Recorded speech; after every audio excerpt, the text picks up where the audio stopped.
This is Jewish Spotlight, a weekly television program presented by Chabad Lubavitch of Long Island, featuring various aspects of modern Jewish life and Jewish culture. Now, here is your host, Rabbi Tuvia Teldin. Shalom. Welcome to the Jewish Spotlight. Tonight we're going to talk about something that's very close to your heart. Food. What could be better? We're going to talk about food, but kosher food. And not just any kosher food. We're going to talk about kosher food that happens to be at the highest level of cuisine that you can possibly imagine. Because today, it's not like in the old days where a little gefilte fish and some chopped liver and a little pastrami and a salami or whatever it might be, that was considered to be the best of kosher food. Today, kosher food has gotten to the point where a person who becomes kosher, or a person who's not kosher for that matter, can partake in first quality food that really hits the spot. And I've experienced it firsthand. I can tell you, it's really the greatest. So we're going to talk to somebody, Mr. Jeff Nathan, who's the executive chef and a part owner at Abigail's on Broadway. Mr. Nathan, it's a pleasure to have you on board. Hi, thanks so much. I appreciate you having me by here. Listen, it's our pleasure. We're looking forward to not only talking about kosher food today and the restaurant business today as far as the kosher line, but also seeing a demonstration of some of your interesting food. I would love to. I'm looking forward to it. All right. We can distribute some of the leftovers to some of the camera people also? Well, we'll see. If we finish it, we'll see what happens there. We'll split it up a little. All right, good. So first of all, I want to ask you, how did you get into the kosher business? I understand you didn't start in the kosher business. Exactly. I've been cooking non-kosher food for 17 years. In fact, I've owned a few different restaurants, Italian and American. And a very dear friend of mine, who's a partner of mine now, Bob Ross, is a religious gentleman, and he asked me, he said, Jeffrey, you interested in a kosher restaurant? Because he's a restaurant broker, and he used to buy and sell restaurants for us. Right. So I said, a kosher restaurant? I said, I don't cook corned beef and pastrami, Bob. He says, no, not like that. So he convinced me to take a look at the place. I looked at it, and it reminded me just of the old-fashioned Jewish style, which it has its place. I have no problem with that. It's just that I'm a little more of a modern person, and I'm looking for, I'm an executive chef. I'm looking for more innovative food. Right. Now, I can't tell my mom I'm not going to eat brisket or cholent anymore. I'm not going to do that, of course. She'll kick you out of the house. Exactly. That doesn't work. But again, my career is to make food a little more appetizing. And I feel the kosher food has come such an unbelievably long way. It's incredible. There are more products available now. So to get back to the story, I got involved in the restaurant with Bob, and I took a look, and a lot of the waiters were walking around with pencils behind their ear, like the old-fashioned Lou Siegel Jewish waiters, where they're known for abuse, you don't go for a good, and everyone loves it anyway. So I went and I changed it. And I changed the food, and I made it a little more upscale.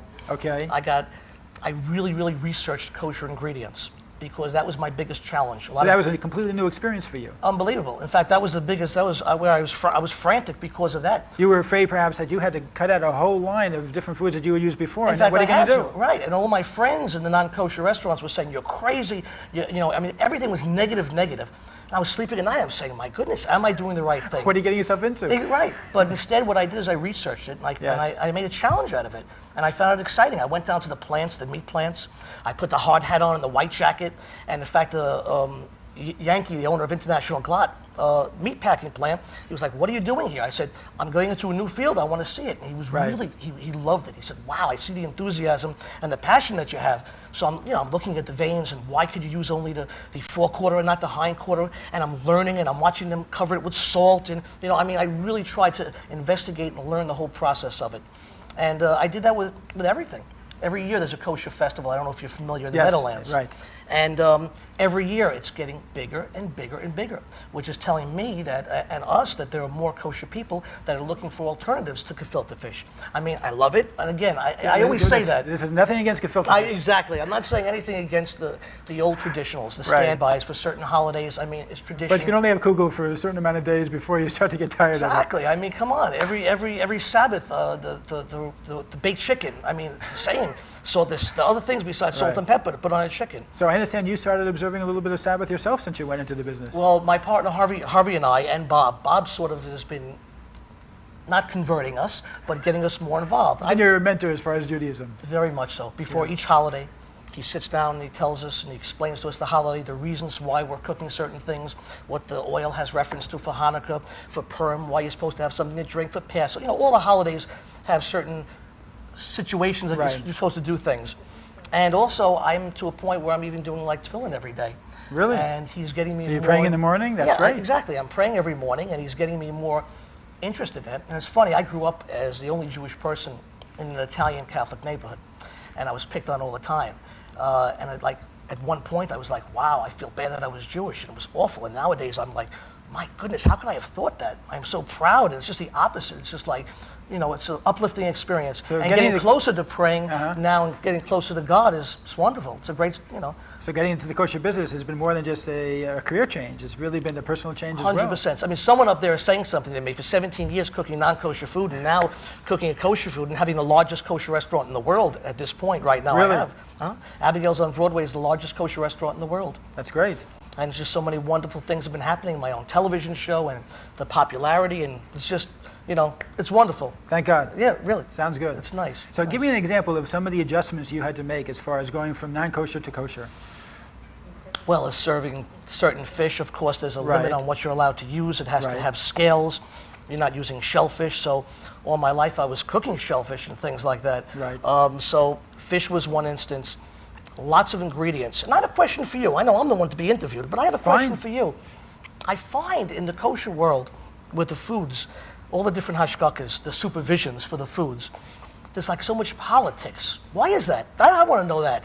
Because in Jewish law, there are many, many different standards that you could choose in order to be able to decide that something is acceptable or not acceptable. There's a minimal, and then of course you go from the minimal to more of stricter and stricter interpretations. So every single different hashgacha or rabbinical organization that gives out the rabbinical supervision will choose perhaps a little bit of a different level of supervision. So that's why some people might prefer one supervisory organization as opposed to another, because it coincides more with their own personal choice. So they'll come into your place, you're under which rabbinical supervision? The Chaf K. You're under the Chaf K. So you'll say the Chaf K. They'll either like the Chaf K standards or they won't like the Chaf K standards. Right. I remember Bob speaking to me, telling me, he says, you have to be in the major 4, which is very important. I've seen that. Sometimes I try to get a product that's and major 4, just for the information of our viewers, would be the OU, the OK, the Chaf K, and Circle K. The Circle K. Okay. Wow, you got me on the spot. I got scared on that one. But those are the top 4. In fact, any supermarket you go into, so many people don't realize. Again, my friends were saying, well, what's kosher? I said, take a walk through the supermarket. They're everything. I mean, there's so few things. Somebody they show once.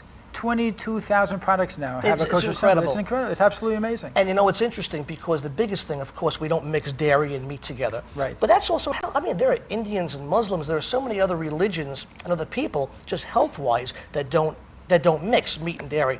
So do you have a lot of non-Jews coming to the restaurant because it's kosher? Tremendous amount. Really? Well, you would look at my menu, not because it's kosher, because it's not standardized as kosher food. I mean, I don't put big marks on the wall saying it's only kosher. I mean, to me, the menu doesn't even depict kosher food. It depicts like modern American food. So they come that to you happens because to be it's quality kosher. food. Right. Exactly. Okay. I'm another alternative. I mean, there's a lot of people. I'm in the garment area. There's a lot of Jewish businessmen and people that come to the restaurant. I mean, there are meetings. There are a lot of senators and a lot of attorneys come, and sometimes there's 7, 8 people having lunch or dinner, and only 2 are kosher. And they feel comfortable, and not only comfortable, like sort of proud to have the rest of their people come to sit down, and they're all surprised. They're all saying like, wow, is this really kosher? I mean, the only thing that gives it away is a washing station and yarmulkes. I mean, that's really it. So let me ask you a question.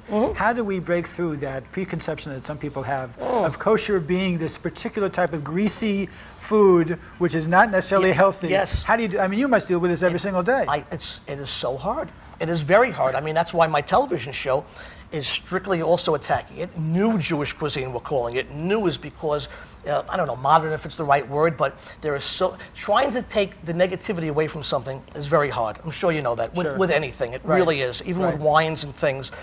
Years ago, kosher wines was Manischewitz. Again, Mom, I'm sorry, nothing against Manischewitz, but there are wines now. The technology has uplifted and improved so dramatically. Baron Herzog, the leader in kosher wines, they're getting 89 and 90, just a score of 100 in the Wine Spectator. And it has nothing to do with being a kosher wine. Right. And I mean, they're winning it. I won a competition against 7 other restaurants in New York City for chili. I was the only kosher restaurant. It was a blind tasting. Everybody had little cups, color-coded. Right. I won. And then when everyone heard that I wanted was a kosher restaurant. No, it can't be kosher. Like, I couldn't believe it. And I beat out so many restaurants in New York. And that made me feel good. Is that because of just a misconception that people have as far as kosher? People think that kosher is a type of recipe or a type of diet. And really all it is to make sure that the food itself, the raw material that you're dealing with, meets a certain standard that's described in the Bible. After that, you can do with it whatever you want to do with it. It's cleaner. It's a better cut for. I mean, it's better for you. It's fresher. I've never received fresher chickens in my life. For 17 years in a regular restaurant. Really? Unbelievable. It's fresher because they only have kills certain times, things like that. So I'm always getting the food fresh. It costs a little more. You have to have a rabbi in my restaurant. You have to have a rabbi on the premise at all time, which is called a mishkia, who pretty much has a lock and key to the refrigerators and supervises. Is that frustrating for you as an owner of a restaurant? The first to have few somebody weeks, else who has the key to the refrigerator? I was a maniac. And you're not allowed to go in? No, I was a maniac the first few weeks. Bob was holding me back. He says, Jeff, this is the way it is. Bob, come on, you got to be kidding me. But no, I mean, wonderful people. My mishkiim have been with me for a long time. Right. You know something? They see the type of person that I am, and I see the type of person they are, and we work together. And it's interesting. I mean, they've taught me a lot of things. Washing vegetables. I used to take a piece of lettuce and wash it like this and it was ready. And they take it and they put it under a fluorescent light. First I looked, I said, there's something wrong with you. You got to be out of your mind. Taking each leaf and putting it against the light. But he showed me the amount of insects he took off that leaf. Really? I went home to my family anyway, and the people that I know and friends, I said, I couldn't believe it. Yeah. Literally, it's amazing, isn't it? I was seriously, I was shocked. Yeah, it's incredible. I really was. Tell me, I want to get to the demonstration quickly, but I want you to give everybody an idea. What kind of variety of kosher food can you get now in the city? Can you get Indian food? Can you get Chinese food? Japanese food? In every city. In LA, in Chicago, in New York, there's now sushi restaurants, glatt kosher. There are French, there's Italian, there's American. I mean, it's all over. It keeps on building and building. And also the products. It used to be there was one aisle dedicated to kosher. I mean, in Livingston, where I live, the ShopRite just opened up a tremendous area. I mean, it's incredible. The kosher, it's really getting up. So you can go really any community. You're going out, you're traveling, you're involved with someplace, and you can check in and find a kosher restaurant. Yes. That's some special. Definitely. I mean, there are little problems with traveling and things like that, and that's why I do kosher meals. A lot of people that travel and things, I send kosher meals all over the world for people. But there are a lot of places now. We were mentioning before, you and I were talking about websites. I mean, Virtual Jerusalem and kosherdelight.com, and I mean, there are so many websites also. Right. Travel meals. Oh, yeah, it's amazing. If you're traveling somewhere, Sure. I mean, you can. I mean, it's unbelievable. Just put kosher in your Yahoo, and you'll end up with about 15,000 sites. Probably. Exactly. Well, listen, this food is sitting here, and I'm getting a little bit. Are we ready antsy. to give it a little? We're ready. We're definitely ready. Why don't you show us a little bit of what it's all about? All right. And I'm ready to go into it also. Come on. Very good.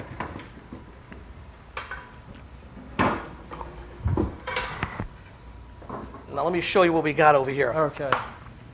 We are making, this is a traditional Italian bread salad called panzanella. This is from Italy. But now, again, to make it a little Jewish and to add our little Jewish influence, we're using challah instead of a nice Italian Tuscan bread. Okay. This is a great dish that you serve like with roast chicken or with any meal at all whatsoever. Okay. We're going to get a pan hot. Good. And we're going to add some extra virgin olive oil to it. Now we're making this dressing. Does everybody have their pencils and papers out there taking notes? And if you don't take notes, just come to the restaurant. We'll definitely take care of you here. Okay. We add a substantial amount of oil because this is going to actually be the dressing for the salad that we're making. All right. And in the oil, we're going to put some, let me just move over here. We're putting some sliced garlic. And what you would want to do is you'd want to lightly brown the garlic. And we're going to add a little bit of crushed hot pepper flakes. Great. Now, a lot of people add crushed pepper just to the regular food, but if you add it to the oil first, the essences and the power of the pepper will be released into the oil. I mean, I could turn you into a foodie in 2 minutes if we're going to stay here and really do this. I can get you excited. So what you would be doing is you would be sauteing the garlic until it's light brown. We're not going to have enough time to do that, so I'm going to sort of move along. Gotcha. Then we're going to add some sliced red onions. If you don't have sliced red onions, you could use white onions, Vidalia, any kind of onions you want. And it's important. Whenever I'm doing recipes, I always try to tell people, if you go to the supermarket and there's not a specific ingredient that you don't have, doesn't mean don't do the recipe. I mean, just substitute. Use your mind. Be a little creative. You don't have to worry about that. Right. This is your own recipe that you're going to This is show my us own. now? Right. When I was in Italy, how do you choose all of these different things that you want to do? Do you research these things just like you research? Totally. Really, I travel everywhere. I traveled all over the world. So like when I was in Italy and I was in Rome in the Jewish Quarter, I'm saying, wow, what are they doing? Oh, wow, this unbelievable bread salad, this panzanella. How can I install a little Judaism into it? How can I play around? I mean, you know, here, we're not going to have that Tuscan bread from Italy, but oh my goodness, leftover challah from the Sabbath. Give me a break. That's what you want. I mean, it's the best salad. And you want to use toasted bread for this, leftover, dry. Okay. So it's a perfect utilization, leftover. Gotcha. We're going to add a little salt to this. All right. And we're going to add a little pepper. This is actually a Turkish coffee grinder. Okay. Okay. So you see we're moving this around a little bit. We're getting there. We're getting there. And now we're going to add a little bit of oregano. Now we're going to let this cook for a minute. All right. Now over here in this bowl, I have leftover challah, onion challah. And it's dried. The staler, the better. Okay. And if it's not stale and you only have fresh at the time, what you do is you put it in the oven, you toast it for a few minutes. All right. But instead you leave it on the kitchen counter and you let it get nice and hard. Good. Now we're going to add some tomatoes, some red tomatoes, some beautiful beefsteak tomatoes or Jersey tomatoes, then some yellow tomatoes. Again, you go through the produce section. You look, you shop around. If you're interested in cooking, if it's winter, fall, summer, spring, whatever it is, there are certain foods that are indigenous to that time of the year. Right. So that's what you do. You find things that are indigenous to it. You don't look for something out of season. I mean, that makes absolutely no sense. It definitely makes it colorful. Exactly. So we're going to toss that around a little bit. And now what we're going to do is we're going to add some fresh basil. All right. And we're going to add some pitted black olives. And we're going to add some capers. And some chopped parsley. And we're going to add a little bit of balsamic vinegar. Balsamic vinegar is an aged vinegar from Italy. Really flavorful, really delicious. And now what we're going to do, once this is a little brown like that, right, we're going to add this right to the bowl. Okay. And we're going to shut off the fire. Now the key to this salad is you want the tomatoes, the red tomatoes, you want the yellow tomatoes, everything to exude its liquid. And all its liquid is the freshness, and it mixes with the oil. You see the colors? You see how pretty this looks? Beautiful. I mean, how many times have you had a challah salad like this? I think this will be the first. Come on, this is, you know it's going to be the first. Nothing personal to my wife, but So you mix. I see you have this in writing. I'm going to make a copy and take it home also. Yes, please, by all means. Right. You mix this up, and of course, again, you make a recipe. Oh, it doesn't have enough salt, enough pepper. That's the recipe. You don't blame the person making the recipe.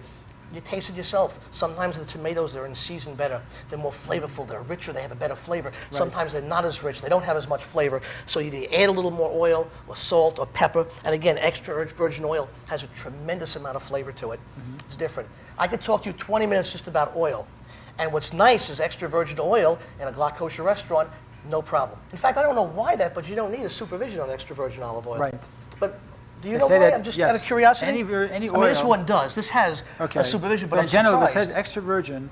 That's considered to be a pure process, that there was nothing involved with the touch of man. And there was all they do is basically, they just squeeze it and that's it. And in such a situation, just like a fruit you don't need supervision for either, right? Right. So this is so pure that it's considered to be like a fruit. There's no supervision required. I want your home number. I want to call you when I have questions in the restaurant. I'm serious. Okay. This is great. It's fine with me. This is great. I want to interview you and ask you all the questions. But this is pretty much the salad. And what you would do is you would mix it. I didn't add any lemon. I mean, do you have enough time to show you a quick lemon crown if you want? Please. What we would do is to make Now, you do these type of demonstrations on television also. You have a show that shows weekly, monthly? Right, New Jewish Cuisine. I'm on every Sunday, every week. Here in Long Island? Right. Well, by me, it's Channel 21. 21, okay. And then San Francisco, and L.A. and Chicago. It's not national, but it has a lot of certain affiliates. centers around the area. Okay, great. So what time would it be on Long Island? 4 o'clock every Sunday. Great. Just when all the football games on and everything else is on. And My when goodness. people are preparing for dinner. Exactly, right? Okay. But they put me on anyway. Good. We're going to make a little decorative clown. Not a clown. What did I say? A clown? We'll make a clown also. We're going to make a little lemon crown, which is just a little decorative way to cut a lemon.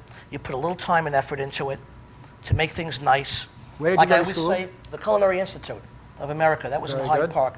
When we serve food also, like I tell everybody, even on my TV show, take the tchotchkes out of your break front, put them on the table, set up a nice table, and present things nice. And you know something, we eat with our eyes also, not just our mouths. Right. And the presentation of a dish... I can testify to that. Right? The presentation of a dish is very important to see how things look. And you put it in a pretty bowl, and you put a little lemon crown in the center. Okay. And okay, can you get a shot of that? And that is the deal here. A few more olives, capers, whatever you want. And that's pretty much it. Great. Looks very nice. You see that? When do we get Definitely appealing to we the get eye. to eat this afterwards, right? Afterwards, right. All right, we're going to make No you all eating on the messy and job. stuff. All right, no problem there. See, I see the cameramen are ready. They're ready to go after it. So tell me what else you do on your show. Pretty much we do different segments. We do all the different holidays on the show. Tell us a little bit about the holidays. I think people would be interested. What do you do in preparation for Rosh Hashanah, for Hanukkah, for Passover? Exactly. Like for Hanukkah, of course, I do latkes. What would it be without latkes? What would your mother say? Oh, exactly. But again, I do my latkes a little more nouvelle. How do you Instead of change it? just doing potatoes, I add some sweet potatoes to it. Right. I do caramelized apples with mango chutney and balsamic syrup. I mean, all these interesting things. Right. Instead of basically with applesauce or sour cream. I mean, I'm still keeping with the tradition of latke, and the key is for Hanukkah, we want to use oil, which is very important because of the miracle. The oil, Right. you know, again, you're better than that than me. Was that a new experience for you when you started to become kosher, realizing how many Jewish foods that you perhaps were familiar with were really tied into Jewish tradition, that there were specific reasons and explanations? Yes, never to the degree, though. I mean, Bob Ross is the one who sat down with me, and really, I never fasted for Yom Kippur. Okay. And then when Bob Ross, just last year, sat down with me and explained the importance of it, and he explained to me that knowing about it, now it's even worse if you don't. That was it. Forget it. So since then, I've been, you know. So, it sounds like he'd make a good rabbi. You know, and he does it. He's great. I know, mean, he's he gets us excited about it. Harvey and I both. I mean, the restaurant's doing well, and you say something to yourself. You say, you know something? There's got to be a reason why I'm here. 17 years cooking in a non-kosher restaurant, and now in a kosher restaurant, and all of a sudden a TV show and all these other things. I mean, I don't know. Maybe I'm supposed to be, you know, I don't know. Well, listen, we need somebody out there in the front lines to tell people about kosher food. Exactly. And I'm here to make kosher food even better than it was. A personal question. Sure. Have you made your home kosher? No, not yet. Not yet? Are you thinking about it? My wife is working on me. My in-laws have a kosher home. They do? And they're all working on me. Okay. It's so difficult being a chef. It really is. But now with a kosher restaurant, I don't have that excuse anymore. You know, I don't have that. So very soon. Right. Now, let's get back to the holidays. Let's say Passover, for instance. Do you do anything in the restaurant for Passover? Let's give some ideas to our viewers. Right, exactly. This year I will because the restaurant is tremendous. I mean, it's a 400-seat restaurant. I mean, I could do banquets for 600 people. I'm doing more Sheverbrookers than I ever knew in my entire, that it even existed. I can't Those are believe parties it. after the wedding. Exactly. Right. So we're having a lot of parties there now, and it makes sense. You see, it's very expensive for a restaurant to turn over for Passover, because you have to kasher, which is cleaning the whole kitchen of the chametz, which is the bread products. Right, which really is so much of what you're dealing with, except of course for vegetables. It's very hard. Yes. It really is. And plus you have to go through the expense of buying brand new dishes. Everything has to be brand new. Right. But I think with a restaurant this large, and I'll tell you the truth, I think there's a lot of inquiries over the past years, people asking me, why don't you be open for Passover? Why don't you be open for Passover? They want a place to be able to go. Right. So I'm gonna be doing it this year. We're looking forward to it. How does a restaurant, let's say a kosher restaurant, which has to be closed for the Sabbath, how do they get by? I mean, that must be a tremendous difficulty financially compared to other restaurants that are open 7 days a week. It's hard. For a restaurant to be closed Friday night and all day Saturday. It's hard. And sometimes during the summer, of course, even Saturday night as well. True. You're losing 2 of your major days. Sometimes you're losing a lot of days. But you know what? I find the Jewish people, like the Italian people, where everything is around the dinner table. Every celebration. I don't see a lot of Jewish people going to bars and getting drunk and this and that. It just doesn't happen. It's not the proper thing to do. It's not the right way to be. Their celebrations are around a dinner table, which is my fortune, my good fortune. Right. I mean, all parties and everything and all ceremonies, whatever it may be, is around a dinner table. It's family and children and friends and people getting together around a table, and that's wonderful. All right. In the non-kosher world, there's a lot of other things to do and places to go and bars and clubbing and stuff like that. So you find that the concentration of your audience, let's say, during the time that you're open, makes up for the days that you're closed? Yes. When you're closed for 3 days, when we have the holiday for where you can't eat meat for the 9 days. Right. Then you could serve fish. Right, I could serve fish, but they mostly go to a dairy restaurant for whatever the reason is. But then they haven't had meat for 10 days. They knock the doors down. I mean, it's unbelievable. It's unbelievable. All right, good. So listen, I want to first of all get your number up on the screen so that we can find out how to get in touch with you. If anybody's interested in finding out about what kind of kosher restaurants are available, finding out about maybe recipes, this recipe here, of course, whatever it might be, find out about your TV shows. So I give love you a it. call. Wonderful. Okay, so how do we get in touch with you? You is in touch with me personally? Well, at the what's restaurant? the number at the restaurant? The restaurant's number is 212-575-1400. Right. Okay.